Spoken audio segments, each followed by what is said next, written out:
l'État du Sénégal est en train de faire des investissements sans commune mesure depuis l'indépendance nationale.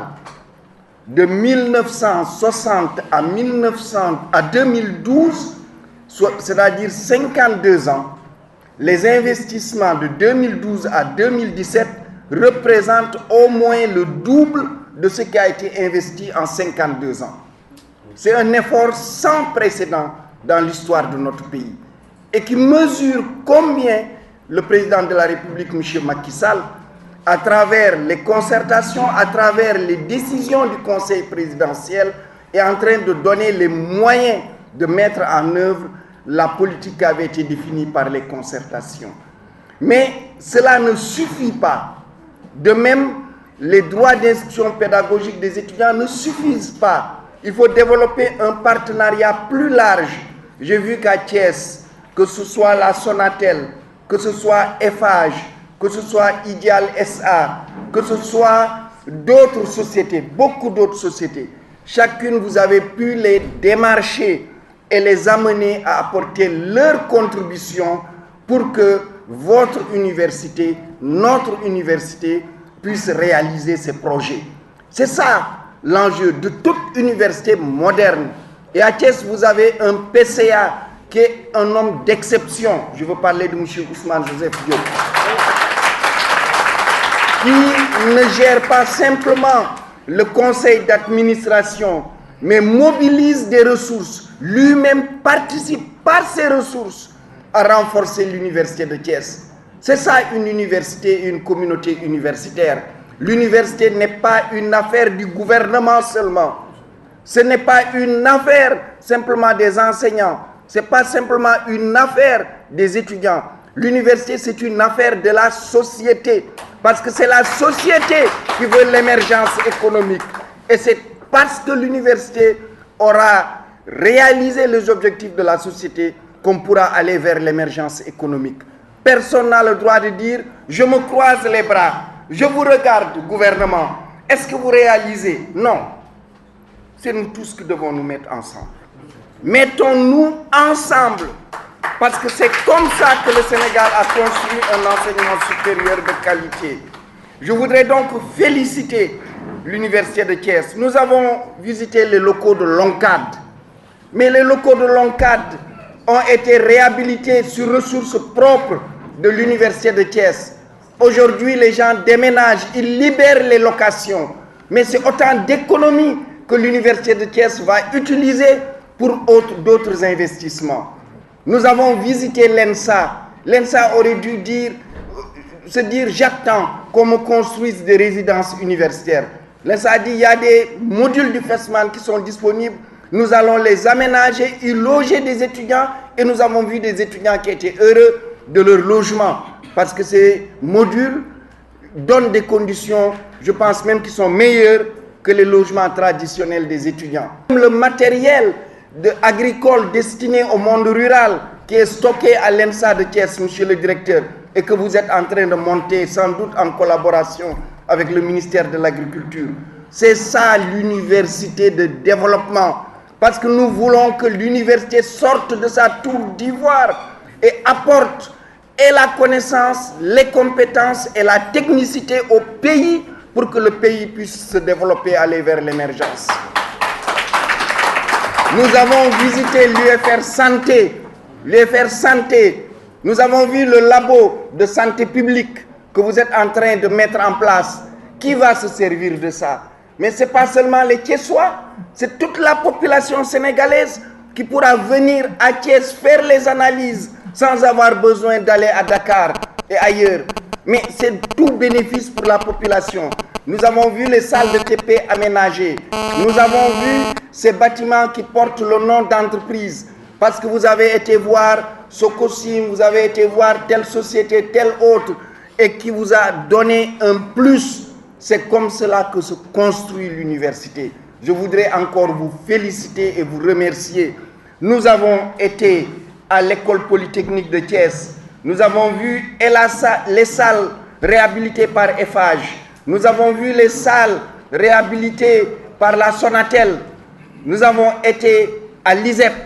Nous avons vu l'ensemble des infrastructures qui s'y trouvent. Nous avons rencontré beaucoup de structures ici à Thiès. L'esprit d'innovation, la capacité de mobiliser des ressources. Mais c'est en cela que les jeunes formés à Thiès vont être entreprenants et surtout feront que les entreprises auront confiance en eux. Parce que si les entreprises n'ont pas confiance en vous, vous avez beau avoir le meilleur diplôme, vous aurez des difficultés d'insertion. Et ça, c'est extrêmement important. Donc, Thiès, c'est vrai, Thiès a été, à sa création en 2007, une université éclatée dans toute la ville, avec des maisons en location, etc. Oui, le Sénégal avait raison à l'époque de créer Thiès, je le dis. Le Sénégal avait raison de créer Bambey.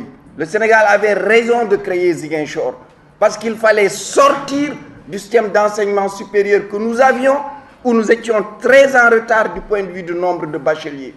Mais ce qui est nouveau, c'est la volonté politique accompagnée de ressources matérielles énormes que le président de la République, M. Macky Sall, est en train de mettre en place. Et le projet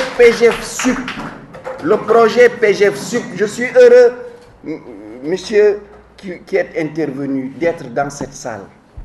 D'abord, je prie que Yalla Djegal Bal, le professeur Meïssa Fall, parce que c'est dans cette salle, lors d'un CRD qui était organisé ici, si vous vous souvenez, pour ceux qui sont d'ici de Thiès, que le professeur Meïssa Fall a dit attention, il ne faudrait pas que le projet de PGF-SUP ait les mêmes difficultés que les infrastructures de l'école polytechnique de Thiès.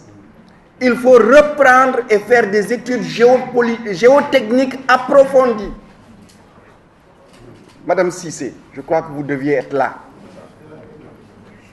Et on a dit, avec l'agence de construction, c'est OK. On va faire de nouvelles études géotechniques qui n'étaient pas prévues dans le projet. Elles n'étaient pas prévues dans le projet. Ceci a fait perdre au projet peut-être 1 an, mais ça l'a fait gagner. Parce que ça a fait que les infrastructures, comme on dit, les plans béton armé, etc., ont été faits dans des conditions les meilleures possibles, mais il y a eu un gain. Il y a eu un deuxième élément qui a retardé ce projet, provenant toujours de Thiès.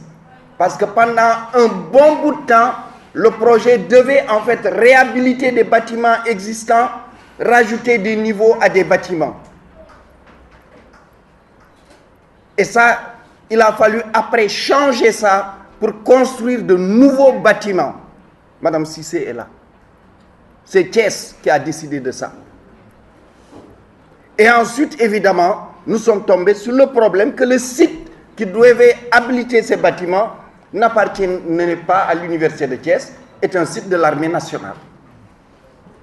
Et je veux saluer le ministre des Forces armées, le chef d'état-major général des armées, qui en peu de temps ont donné le feu vert pour permettre à ce que le ministère de l'économie et des finances puisse faire les documents nécessaires pour que nous puissions avoir les papiers.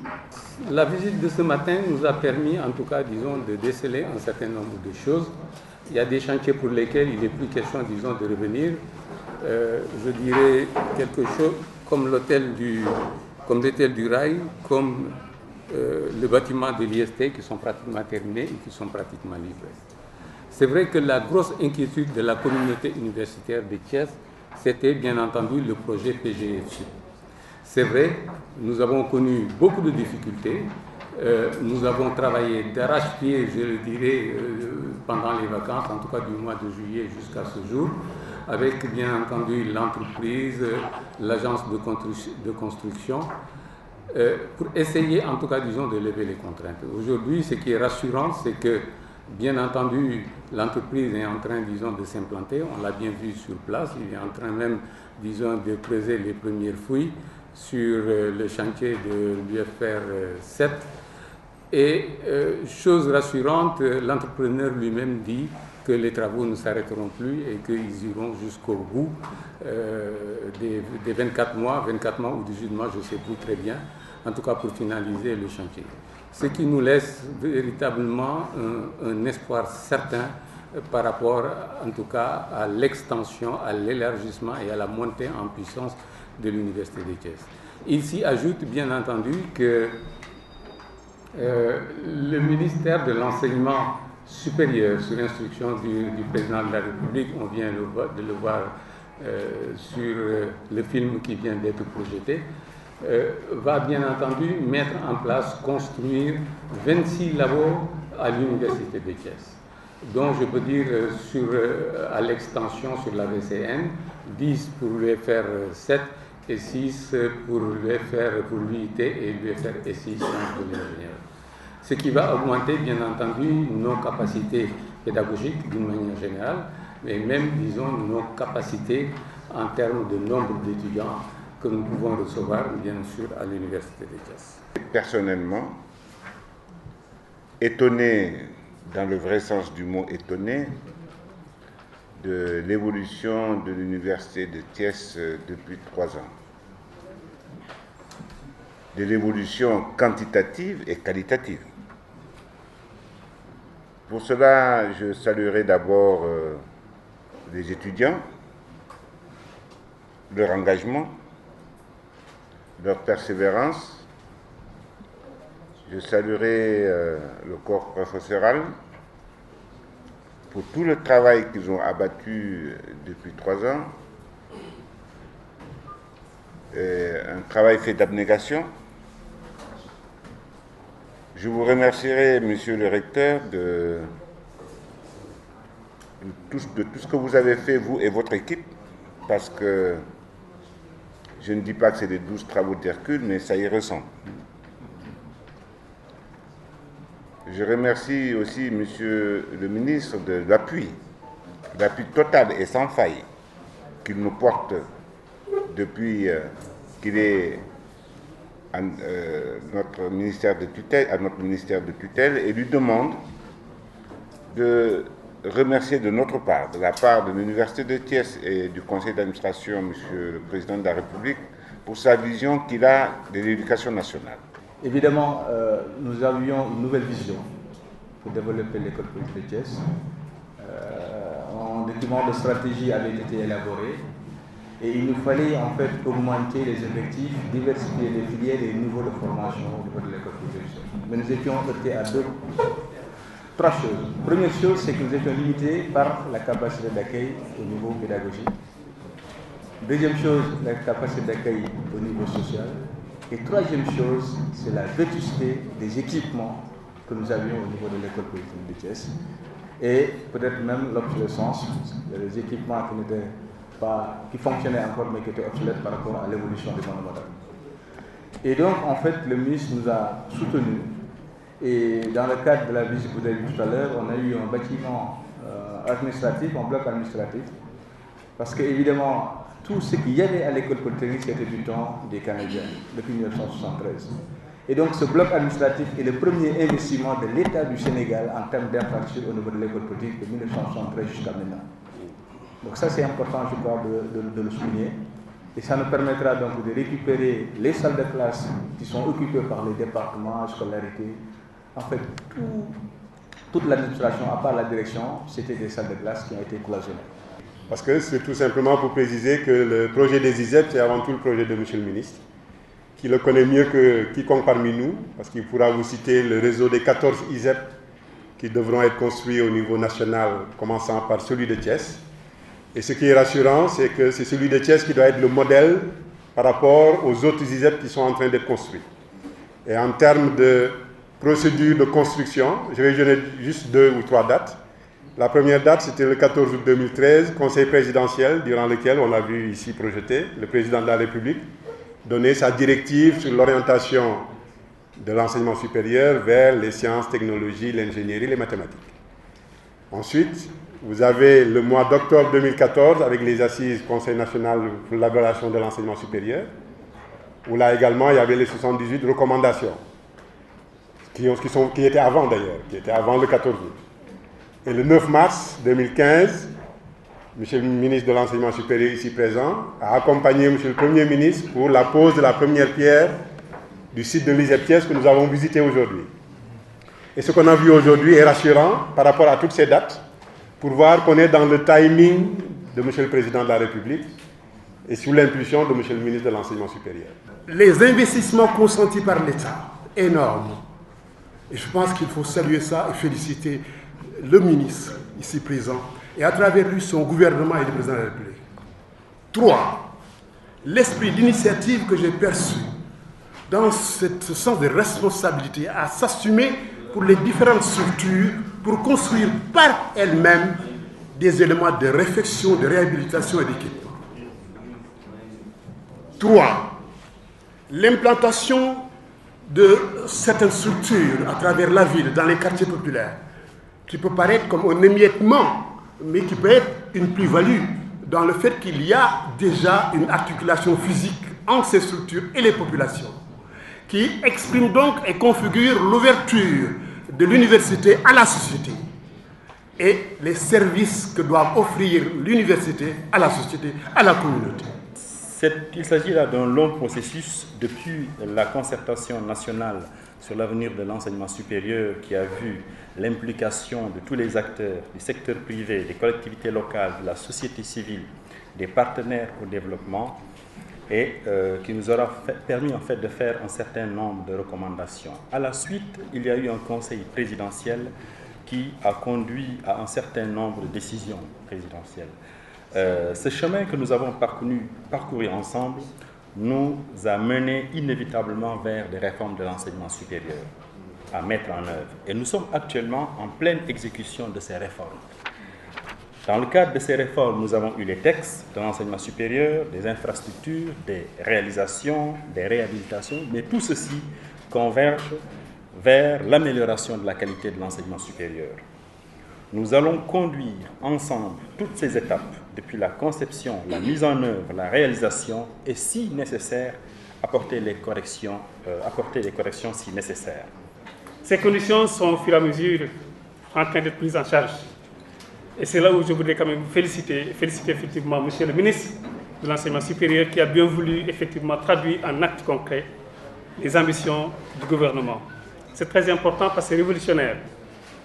L'Université de Thiès, vous l'avez dit, a été créée en 2007 et maintenant c'est en 2014 que nous avons vu quand même effectivement une véritable révolution en termes de construction d'infrastructures. Et je pense que cela n'est qu'un début. Et là, donc l'étape suivante sera effectivement la concrétisation de l'ensemble des projets. Et de ce point de vue, je voudrais réaffirmer donc la position de Monsieur le gouverneur, qui est une position sans faille, qui est là disponible à accompagner le ministre, à accompagner aussi les chefs de service, le recteur, pour qu'ensemble nous travaillions pour que d'ici quelques années, ou bien d'ici quelques mois, l'ensemble des projets qui sortent de terre puissent être terminés. Parce que notre souci principal maintenant, c'est la finition des travaux.